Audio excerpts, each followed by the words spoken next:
नमस्कार, बहुत स्वागत है आपका। आप देख रहे हैं किस्मत कनेक्शन और मैं हूं आपके साथ शैलेंद्र पांडे।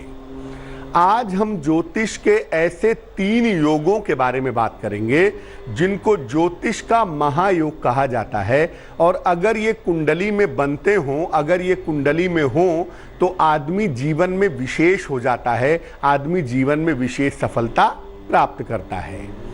बात आपके राशियों की करेंगे और आपके सवाल का जवाब भी देंगे। तो चलिए कार्यक्रम की शुरुआत करते हैं और सबसे पहले जानते हैं गुड लक।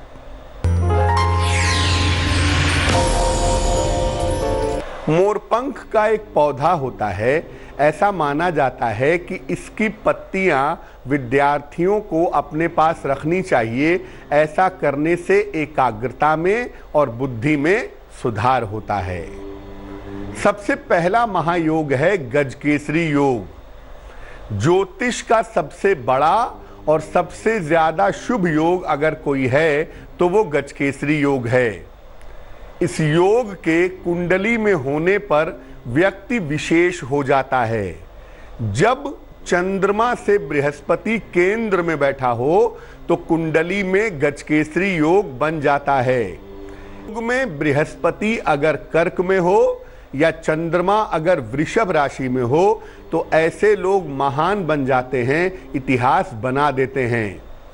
इस योग की महत्वपूर्ण बात यह है कि चंद्रमा या बृहस्पति अस्त नहीं होने चाहिए, न ही पापक्रांत होने चाहिए, तभी इसका फल मिल पाएगा। जो लग्न बृहस्पति प्रधान होते हैं उसमें ये योग ज्यादा प्रभावशाली होता है।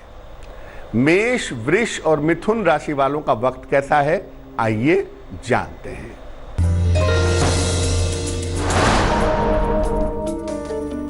मेष राशि, स्वास्थ्य की स्थितियां ठीक रहेंगी। आज काफी दायित्व उठाने पड़ सकते हैं। धन की स्थिति में सुधार होगा। शुभ रंग सफेद और भाग्य होगा 70%। वृष राशि, मनचाहा स्थान परिवर्तन होगा। धन प्राप्ति सरलता से होगी। पारिवारिक दायित्व बढ़ेंगे। शुभ रंग नारंगी और भाग्य होगा 80%।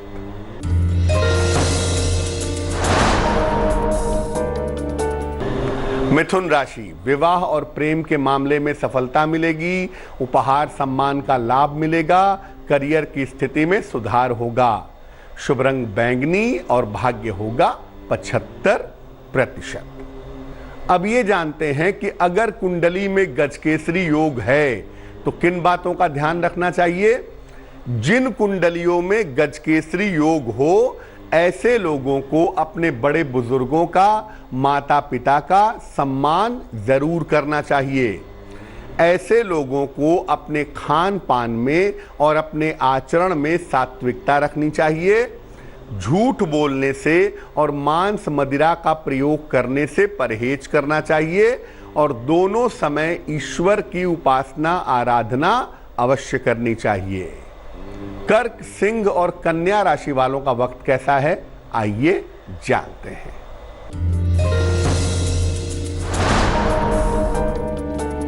कर्क राशि, प्रेम संबंध बिगड़ सकते हैं।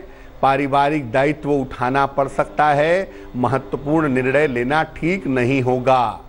शुभ रंग आसमानी और भाग्य होगा 60%।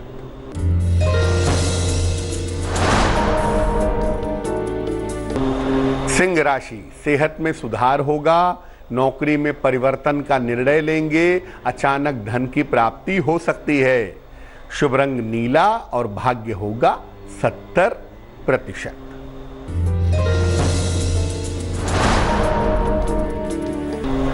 कन्या राशि, सेहत का ध्यान रखें। कार्यक्षेत्र में तनाव दबाव दिख रहा है।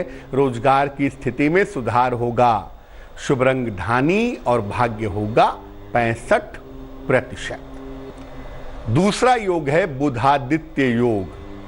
ये सबसे ज्यादा कुंडलियों में पाया जाने वाला योग है और इस योग की प्रबलता बहुत ज्यादा होती है। सूर्य और बुध जब एक साथ होते हैं तो बुधादित्य योग का निर्माण होता है। इस योग के होने पर व्यक्ति को मान सम्मान और धन की प्राप्ति होती है और व्यक्ति अत्यंत पराक्रमी होता है। इस योग का फायदा तभी होता है जब ये केंद्र या त्रिकोण में हो और बुध अस्त ना हो।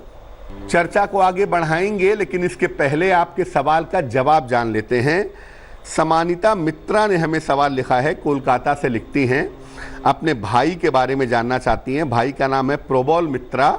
भाई की डेट ऑफ बर्थ है 31 जुलाई 1989, 1989। जन्म का समय है शाम को 6:07 और जन्म का स्थान है हुगली। ये कह रही हैं कि भाई के विवाह के बारे में जानना चाहती हैं। 3 साल से प्रयास कर रही हैं, लेकिन भाई का विवाह नहीं हो पा रहा है। समानिता, आपको बता दूं, आपके भाई की शादी 2021 में होने की संभावना बनती है। मई से लेकर दिसंबर का जो समय है उसमें आपके भाई का विवाह निश्चित रूप से हो जाएगा। ये संभावना कुंडली में बन रही है।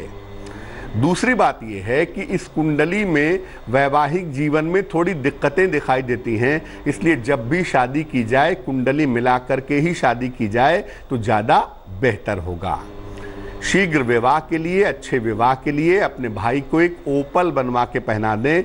10-12 रत्ती का ओपल चांदी की अंगूठी में, दाहिने हाथ की तर्जनी उंगली में, शुक्रवार की शाम को ओपल पहनाने से लाभ होगा। अब ये जानते हैं कि अगर कुंडली में बुधादित्य योग हो तो किस प्रकार फायदा उठाएं। एक तो सूर्योदय के पहले उठने का प्रयास करें, साफ सुथरे तरीके से जीवन में रहने का प्रयास करें, देर रात तक जगने से और सुबह देर से उठने से बचें, नहाने में लापरवाही ना करें। तुला, वृश्चिक और धनु राशि वालों का वक्त कैसा है, आइए जानते हैं। तुला राशि, करियर की समस्याएं हल होंगी, धन का लाभ होगा, काम टालने से बचें। शुभ रंग फिरोजी और भाग्य होगा 75%।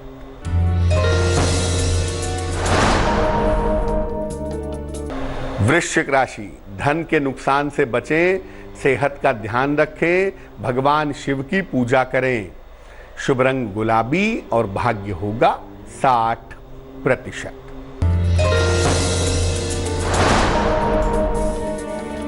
धनु राशि, करियर की स्थिति में सुधार होगा, दौड़ भाग बढ़ी रहेगी, खान पान का ख्याल रखें। शुभ रंग आसमानी और भाग्य होगा 70%। तीसरा महायोग है पंच महापुरुष योग। क्या होता है ये? ज्योतिष में 5 मुख्य ग्रहों से बनने वाला योग होता है पंच महापुरुष योग। मंगल से जो पंच महापुरुष योग बनता है उसे कहते हैं रूचक। अगर ये कुंडली में हो तो आत्मविश्वास और साहस काफी होता है, व्यक्ति शक्ति के क्षेत्र में सफलता पाता है। बुध से बनने वाला पंच महापुरुष योग है भद्र। अगर ये कुंडली में है तो व्यक्ति बहुत बुद्धिमान होता है, व्यावसायिक क्षेत्रों में बड़ी सफलता प्राप्त करता है। बृहस्पति से जो पंच महापुरुष योग बनता है उसे कहते हैं हंस। ये व्यक्ति को धार्मिक, ज्ञानी और अति सम्मानित बना देता है। शुक्र से बनने वाला जो पंच महापुरुष योग है उसे कहते हैं मालव्य। ये व्यक्ति को संपन्न, समृद्ध और भोग विलास से युक्त बनाता है। शनि से जो पंच महापुरुष योग बनता है उसे कहते हैं शश। ये व्यक्ति को भौतिक जीवन में और करियर में सर्वोच्च ऊंचाई तक पहुंचा सकता है। इन योगों में से कोई एक योग कुंडली में हो या ज्यादा हो तो व्यक्ति जीवन में अपार सफलता, धन, नाम और यश पाता है। ये योग तभी प्रभावशाली होते हैं जब ये केंद्र या त्रिकोण में होते हैं और जिन ग्रहों से बन रहे हैं वो ग्रह अस्त ना हो। अगर कुंडली में पंच महापुरुष योग है तो व्यक्ति को अहंकार से और ओवर कॉन्फिडेंस से बचना चाहिए। मकर, कुंभ और मीन राशि वालों का वक्त कैसा है, आइए जानते हैं। मकर राशि, करियर में सफलता के योग हैं, सेहत अच्छी होती जाएगी, जीवन साथी से मतभेद हो सकता है। शुभ रंग लाल और भाग्य होगा 80%।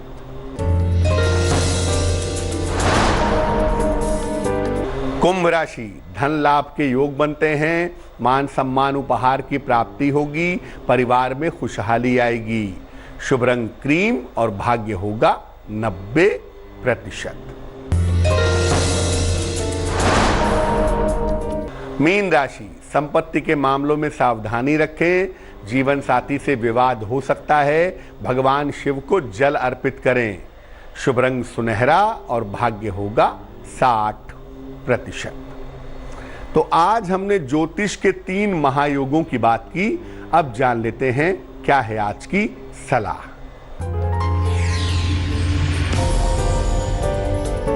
अगर वैवाहिक जीवन खराब हो गया हो और मामला तलाक तक पहुंच गया हो तो क्या करना चाहिए? एक तांबे की कटोरी ले लें, उसमें थोड़ा सा शहद रख करके मध्य रात्रि में मिडनाइट में 11 बजे से 1 बजे के बीच में भगवान शिव को समर्पित करें। ये उपाय लगातार 9 दिनों तक करें, मानसिक पीड़ा कम होगी और वैवाहिक जीवन टूटने से बच जाएगा। तो आज के लिए किस्मत कनेक्शन में बस इतना ही। लेटेस्ट खबरों के लिए यूं ही देखते रहिए तेज, और इस वीडियो के पसंद आने पर लाइक, शेयर एंड सब्सक्राइब करना ना भूलें।